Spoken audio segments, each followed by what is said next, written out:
जय हिंद प्यारे साथियों, सुप्रभात। कैसे हैं आप सभी। मैं प्रीति सिंह हाजिर हूँ आप सभी के सामने करंट अफेयर की क्लास लेके। तो शुरू करते हैं आज की करंट अफेयर की क्लास। पहला प्रश्न है आज का करंट अफेयर का, ऑस्कर पुरस्कार। ऑस्कर पुरस्कार सन 2023। बात करेंगे ऑस्कर पुरस्कार सन 2023, ये किस एक्टर और किस एक्ट्रेस को मिला है। काफी महत्वपूर्ण है डियर। ऑस्कर पुरस्कार से हर बार एग्जाम में क्वेश्चन बनता ही बनता है। अगर यकीन नहीं है तो अपना जो भी आप एग्जाम देते हैं उसके पीवाईक्यू को देखना।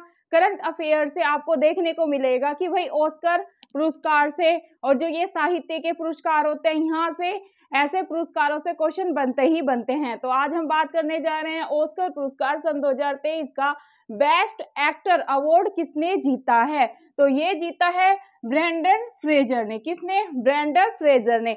अब हमने ये तो जान लिया कि भाई बेस्ट एक्टर पुरस्कार सन 2023 जीता है ब्रेंडन फ्रेजर ने। अब बात करेंगे बेस्ट एक्ट्रेस की। किसकी? बात करते हैं बेस्ट एक्ट्रेस की कि भाई सन 2023 का अगर एग्जाम में आ जाए कि भाई सन 2023 का ऑस्कर पुरस्कार बेस्ट एक्ट्रेस ये किसने जीता, तो आप का आंसर होगा मिशेल येओह ने। किसने भाई? मिशेल येओह ने। क्लियर है। नेक्स्ट क्वेश्चन पे फटाफट से मूव करते हैं। नेक्स्ट क्वेश्चन है, पीएम नरेंद्र मोदी जी ने G20 शिखर सम्मेलन में किस गठबंधन का शुभारंभ किया है। अगेन क्वेश्चन को रिपीट कर रही हूँ, पीएम नरेंद्र मोदी जी ने G20 शिखर सम्मेलन में किस गठबंधन का शुभारंभ किया है। तो भाई ये किस गठबंधन का शुभारंभ किया है? वैश्विक जैव ईंधन गठबंधन का। किसका? वैश्विक जैव ईंधन गठबंधन। किसका? वैश्विक जैव गठबंधन ईंधन। क्लियर है, या ईंधन गठबंधन। नेक्स्ट क्वेश्चन पे मूव करते हैं। रेलवे बोर्ड की बात करते हैं। रेलवे बोर्ड की पहली महिला अध्यक्ष और सीईओ कौन बनी है। इस पे आप सभी स्टूडेंट 3 स्टार लगा लेंगे। आपको किसी न किसी एग्जाम में ये क्वेश्चन देखने को जरूर मिलेगा, क्योंकि पहली बार ऐसा हुआ है रेलवे में।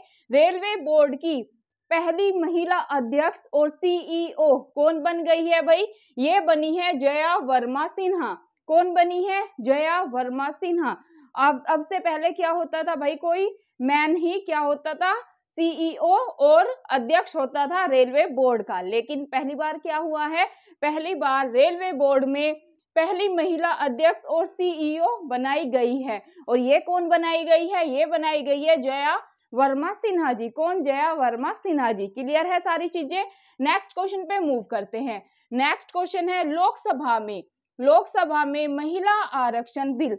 आप सभी ने देखा होगा, न्यूज में काफी चर्चा में था। लोकसभा में महिला आरक्षण बिल। क्या भाई? महिला आरक्षण बिल। हमारा क्वेश्चन क्या है? लोकसभा में महिला आरक्षण बिल किस नाम से पेश किया गया है। ये किस नाम से पेश किया गया है ये आपको बताना है, और काफी महत्वपूर्ण क्वेश्चन है। तो भैया नारी शक्ति वंदन अधिनियम। क्या भाई? नारी शक्ति वंदन अधिनियम के नाम से इसको पेश किया गया है। और अगर आपने देखा होगा, जैसे दिल्ली शहर में हम रहते हैं तो पोस्टर लगे हुए हैं। कैसे पोस्टर लगे हुए हैं? इसी के नारी शक्ति वंदन अधिनियम के, लोगों को अवेयर करने के लिए कि भाई लोकसभा में महिला आरक्षण बिल पारित हो गया है। एग्जाम में कैसे क्वेश्चन बनेगा? लोकसभा में महिला आरक्षण बिल किस नाम से, अगर नाम आ जाए ना तो भाई आप क्या लगाएंगे? आप लगाएंगे नारी शक्ति वंदन अधिनियम। क्या? नारी शक्ति वंदन अधिनियम। क्लियर है सारी चीजें। नेक्स्ट क्वेश्चन पे मूव करते हैं। ये क्वेश्चन हम पहले कर चुके हैं। अगेन देखिएगा, रेलवे बोर्ड की पहली महिला अध्यक्ष और सीईओ कौन बनी है। काफी महत्वपूर्ण क्वेश्चन है, इसलिए मेरे से भी ये रिपीट हो गया है, तो सभी बच्चे याद कर लेंगे। अगर आपसे पूछ लिया जाए रेलवे बोर्ड की नई अध्यक्ष और सीईओ पहली कौन बनी है, तो आपका आंसर क्या होगा कि भाई हमने तो पढ़ा है अच्छे से, मैम ने 2 बार याद करा दिया है, जया वर्मा सिन्हा। क्या कौन बनी है भाई? जया वर्मा सिन्हा जी। क्लियर है सारी चीजें। नेक्स्ट क्वेश्चन पे मूव करते हैं। चुनावी लोकतंत्र के बारे में बात करते हैं। चुनावी लोकतंत्र सूचकांक सन 2023 भारत का क्या स्थान रहा। चुनावी लोकतंत्र सूचकांक जारी हो गया है सन 2023 का, और उसमें आपसे पूछेंगे भारत की रैंक क्या है। तो आप सभी का आंसर क्या होगा स्टूडेंट? आप सभी का आंसर होगा 108। क्या भाई 108वीं रैंक है भारत की चुनावी लोकतंत्र सूचकांक में। किसमें भाई? चुनावी लोकतंत्र सूचकांक में भारत की रैंक क्या है? 108वीं है। क्लियर है? अगर आपसे पूछ ले कि भाई चुनावी लोकतंत्र को जारी कौन करता है, तो आप सभी का आंसर क्या होगा? वी डैम इंस्टीट्यूट। क्या भाई? वी डैम इंस्टीट्यूट। क्लियर है सारी चीजें? फटाफट से नेक्स्ट क्वेश्चन पे मूव करते हैं, जो कि है सर्वोच्च न्यायालय, सर्वोच्च सुप्रीम कोर्ट ने EWS, सर्वोच्च न्यायालय ने EWS मतलब कि आर्थिक रूप से पिछड़े वर्ग को दिए जाने वाले आरक्षण पर किस संविधान संशोधन के तहत वैधता की मोहर लगाई है? क्या है क्वेश्चन? काफी महत्वपूर्ण है डियर। आपको ये इंडियन पॉलिटी में भी देखने को मिल सकता है और आपको ये करंट में भी क्वेश्चन पूछा जा सकता है। काफी महत्वपूर्ण है। क्या है? सर्वोच्च न्यायालय मतलब कि सुप्रीम कोर्ट ने EWS, इकोनॉमिक वीकर सेक्शन, आर्थिक रूप से पिछड़े वर्गों को दिए जाने वाले आरक्षण पर किस संविधान संशोधन के तहत वैधता की मोहर लगा दी है? तो भाई 103वें संविधान संशोधन के तहत मोहर लग गई है कि भाई EWS को 10% आरक्षण दिया जाएगा। क्लियर है सारी चीजें? नेक्स्ट क्वेश्चन पे मूव करते हैं, जो कि है जलवायु परिवर्तन प्रदर्शन सूचकांक। क्या? जलवायु परिवर्तन प्रदर्शन सूचकांक सन 2023 भारत किस स्थान पर रहा है? ये क्वेश्चन करंट अफेयर में पूछा जा चुका है। एक एग्जाम के मैं PYQ देख रही थी, तो वहां पर आने वाले एग्जाम, चाहे आप SSC की तैयारी कर रहे हैं, आप दिल्ली पुलिस की तैयारी कर रहे हैं, आप किसी भी स्टेट लेवल PCS की तैयारी क्यों ना कर रहे हो डियर, ये वैसे तो इन्वायरमेंट का क्वेश्चन है, लेकिन करंट में करके इन्वायरमेंट से काफी क्वेश्चन एग्जाम्स में पूछे जाते हैं। आप ये लगा ले, ज्योग्राफी और इन्वायरमेंट को मिलाकर ही कितने क्वेश्चन बनते हैं भाई? 30 से 40 क्वेश्चन। कभी कभी इसकी संख्या क्रॉस भी हो जाती है, तो आप सभी को ध्यान में रखना है। जलवायु परिवर्तन प्रदर्शन सूचकांक सन 2023 में भारत किस स्थान पर रहा? तो आपका आंसर होगा ये। चलो आपके होमवर्क का क्वेश्चन हो गया, ठीक है। ये क्योंकि आपको नीचे दिखाई नहीं दे रहा होगा ना, तो आप बताएंगे मुझे कि भाई जलवायु परिवर्तन प्रदर्शन सूचकांक सन 2023 भारत किस स्थान पर रहा? भारत किस स्थान पर रहा, ये तो हो गया आपके होमवर्क का क्वेश्चन। और ये मैं आपको बता देती हूँ कि भाई जलवायु परिवर्तन प्रदर्शन सूचकांक को जारी कौन करता है। तो अगर आ जाए कि भाई जलवायु परिवर्तन प्रदर्शन सूचकांक को कौन जारी करता है, तो आप सभी का आंसर क्या होगा कि भाई जर्मन वॉच। कौन भाई? German watch new climate institute and climate action network इसको जारी करता है। क्लियर है सारी चीजें? एक आपके होमवर्क का क्वेश्चन हो गया है। कौन सा है? अगेन सुनिएगा कि भाई जलवायु परिवर्तन प्रदर्शन सूचकांक सन 2023 में भारत किस स्थान पर रहा है। नेक्स्ट क्वेश्चन पे मूव करते हैं, G7 की बात करते हैं। G7 शिखर सम्मेलन सन 2023 कहाँ आयोजित हुआ? क्या है? G7 शिखर सम्मेलन सन 2023 ये कहाँ पर आयोजित हुआ है भाई? ये हुआ है जापान में। कहाँ पर भाई? ये हुआ है जापान में। आपको ऐसे ऑप्शन देंगे कि भाई जर्मनी में हुआ, फ्रांस में हुआ, जापान में हुआ या फिर इटली में हुआ। तो आपका आंसर क्या होगा कि भाई G7 का जो सन 2023 का शिखर सम्मेलन है ये कहाँ पर हुआ है? ये हुआ है जापान में। क्लियर है सारी चीजें? अब हम बात करते हैं कि भाई जो G7 है इसमें कौन कौन सी कंट्री शामिल है। तो सभी बच्चे ध्यान से सुनेंगे। G7 जैसे कि नाम से ही पता चल रहा है कि भाई इसमें 7 कंट्री शामिल है। कितनी कंट्री शामिल है? 7 देशों का यह एक समूह है। अब ये 7 देश कौन कौन से है, सबको ध्यान से सुनना है। 7 देश, पहला है भाई जर्मनी। आप एक ट्रिक से भी याद कर सकते हैं इसको, जैसे GF जूस लिख ले। और अगर ट्रिक से भी नहीं याद करना है तो भाई इसको ना 2-3 बार, जैसे मैंने डायग्राम से आपको समझाने का प्रयास किया है, वैसे ही आपको सुनना है और नाम को अच्छे से माइंड में बैठा लेना है। जब आप एग्जाम में जाएंगे तो सारी चीजें क्लिक हो जाएंगी। कौन कौन से देश है उनको देखेंगे। G7 में जर्मनी, क्या भाई? जर्मनी। दूसरा है फ्रांस और तीसरा है जापान। अब याद हो गया, जैसे Germany Japan, Germany Japan. Clear है? Then France. फिर है भाई यूनाइटेड किंगडम मतलब कि यूके। क्या है भाई? यूके USA भी है इसमें। तो 2 को आप ऐसे याद कर लेंगे, यूके भी है भाई, USA भी है। और 2 जा से जर्मनी याद हो गया अपने को, जापान याद हो गया। ठीक है। फिर है इटली। क्या है भाई? फिर है इटली। कौन है भाई? इटली। और फिर है भाई कनाडा। कनाडा और इटली तो अलग से हैं, तो आप ऐसे याद कर लेना। क्लियर है। 2 है जैसे जर्मनी जापान, क्लियर है। 2 है जैसे यूनाइटेड किंगडम है, यू से स्टार्ट है, और USA, clear. Then 2 Canada, Canada हो गया, और भाई इटली हो गया, और फ्रांस तो हमें वैसे याद रहता है, क्लियर है। अब बात करते हैं कि भाई स्थापना कब हुई। अगर एग्जाम में पूछ लिया जाए कि G7 की स्थापना बताइए कब हुई, तो डियर आपका आंसर होगा 25 मार्च 1973 को। कब स्थापना हुई थी G7 की? 25 मार्च 1973 में। कब? 1973 में। बात करें कि भाई पहली बैठक कहाँ पर हुई थी, या पहली बैठक कब हुई थी? अगर बात करें पहली बैठक हुई थी 1975 में। कब हुई थी? 1975 में। अब हमने ये तो जान लिया कि भाई जो G7 है इसमें 7 कंट्री शामिल है।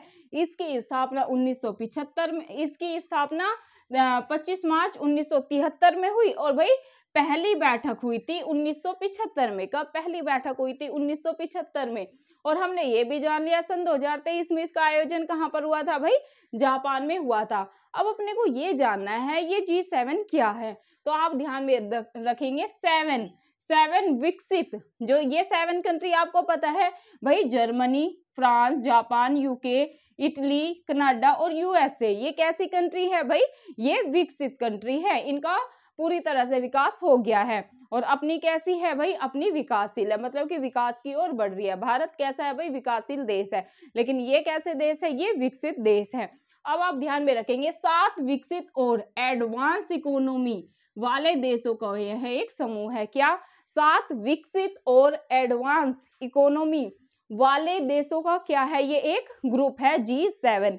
क्लियर है सारी चीजें। कई बार एग्जाम में यह क्वेश्चन देखा गया है कि क्या G7 में भारत शामिल है या नहीं, तो आप सभी याद रखेंगे जो G7 ग्रुप है इसमें भाई अपना भारत शामिल नहीं है। क्या भाई? अपना भारत इसमें शामिल नहीं है। क्यों नहीं है? आप इससे भी ऐसे याद कर सकते हैं कि भाई ये तो विकसित कंट्री और एडवांस जो इकोनॉमी है उनका एक ग्रुप है। अपनी जो भारत की अर्थव्यवस्था है या अपना भारत जो कैसा है? अपना भारत है विकासशील, विकसित नहीं है। तो आप ऐसे करके भी एलिमिनेट करके भी आंसर निकाल सकते हैं। क्लियर है भाई? भारत G7 में शामिल नहीं है। नेक्स्ट क्वेश्चन पे मूव करते हैं। सन 2023 में उपन्यास टाइम शेल्टर के लिए अंतरराष्ट्रीय बुकर पुरस्कार, इस पे आप 4 स्टार लगा लेंगे। काफी महत्वपूर्ण क्वेश्चन है। बुकर प्राइज से कई बार एग्जाम में क्वेश्चन आया है। क्या है? सन 2023 में उपन्यास टाइम शेल्टर के लिए अंतरराष्ट्रीय बुकर पुरस्कार किसने जीता है? तो भाई ये जीता है जॉर्जी गैस्पारोडिनोव ने। किसने? जॉर्जी गैस्पारोडिनोव ने ये पुरस्कार जीता है। नेक्स्ट क्वेश्चन पे मूव करते हैं। ग्रीष्मकालीन ओलंपिक और पैरा ओलंपिक खेल सन 2024 की मेजबानी कौन सा शहर करेगा? क्या है क्वेश्चन? ओलंपिक और पैरा ओलंपिक से डियर हर बार मैं बोल रही हूँ एग्जाम में क्वेश्चन बनता ही बनता है। गेम से 3 से 4 क्वेश्चन पक्के एग्जाम में आते ही आते हैं। तो बात हो रही है यहाँ पर ओलंपिक की और ग्रीष्मकालीन ओलंपिक की। क्लियर है? तो याद कर लेंगे ग्रीष्मकालीन ओलंपिक और पैरा ओलंपिक खेल सन 2023 की मेजबानी कौन सा शहर करेगा? तो भाई ये करेगा पेरिस। क्या भाई? पेरिस, मतलब कि फ्रांस में है ना पेरिस। फ्रांस के पेरिस में ग्रीष्मकालीन ओलंपिक और पैरा ओलंपिक का सम्मेलन होने जा रहा है। क्लियर है? देन नेक्स्ट क्वेश्चन पे अगर पूछ ले कि भाई ये कौन सा है, ठीक है, ग्रीष्मकालीन ओलंपिक और पैरा ओलंपिक खेल सन 2024 की मेजबानी कौन सा देश करेगा या कौन सा शहर करेगा? फ्रांस। और कहां पर होगा? पेरिस में होगा। 33वां, ठीक है, 33वां याद रखेंगे। नेक्स्ट क्वेश्चन पे मूव करते हैं। विश्व की सबसे ऊंची मतलब कि 27 फीट ऊंची नटराज प्रतिमा कहाँ स्थापित हुई है? तो भाई ये हुई है नई दिल्ली। कहां पर भाई? नई दिल्ली, भारत मंडपम के बाहर। क्या? भारत मंडपम के बाहर। वास्तुकार कौन है? नटराज, जो ये मूर्ति स्थापित की गई है इसके वास्तुकार कौन है? तो श्रीकंडा शतापति जी। कौन है भाई? श्रीकंडा शतापति जी। अगर वजन पूछ लिया जाए कि भाई नटराज मूर्ति का वजन कितना है, तो आप लगाएंगे 18 टन। और ये भाई अष्ट धातु से बनी हुई है, मतलब कि 8 धातु से नटराज मूर्ति को बनाया गया है। और यह विश्व की सबसे ऊंची नटराज प्रतिमा बनाई गई है। क्लियर है सारी चीजें। नेक्स्ट क्वेश्चन पे मूव करते हैं। 17वें प्रवासी भारतीय दिवस सन 2023 का सम्मेलन के मुख्य अतिथि कौन थे? क्या भाई 17वें प्रवासी भारतीय दिवस सम्मेलन सन 2023 के मुख्य अतिथि बताइए कौन थे? तो आपका आंसर होगा मोहम्मद इरफान अली। कौन भाई? मोहम्मद इरफान अली। और ये गुयाना के राष्ट्रपति हैं। कौन भाई? गुयाना के राष्ट्रपति मोहम्मद इरफान अली 17वें प्रवासी भारतीय दिवस सन 2023 के क्या थे भाई? ये मुख्य अतिथि थे। अगर मैं आपसे पूछूं कि भाई 17वां प्रवासी भारतीय दिवस कहाँ पर मनाया गया, तो आप सभी का आंसर क्या होगा कि मैम आपने तो हमें याद करवाया था एमपी के इंदौर में। कहाँ पर? एमपी के इंदौर में। एमपी के इंदौर में 17वां प्रवासी भारतीय दिवस मनाया गया। नेक्स्ट क्वेश्चन पे मूव करते हैं। भारत की पहली समुद्र के नीचे सड़क सुरंग, भारत की पहली समुद्र के नीचे सड़क सुरंग किस शहर में बनाई जाएगी? तो भाई ये मुंबई में बनाई जाएगी। कहां पर? मुंबई में ये बनाई जाएगी। नेक्स्ट क्वेश्चन पे मूव करते हैं जो कि आज का लास्ट क्वेश्चन है। केंद्रीय पर्यावरण मंत्री, क्या केंद्रीय पर्यावरण मंत्री कौन है?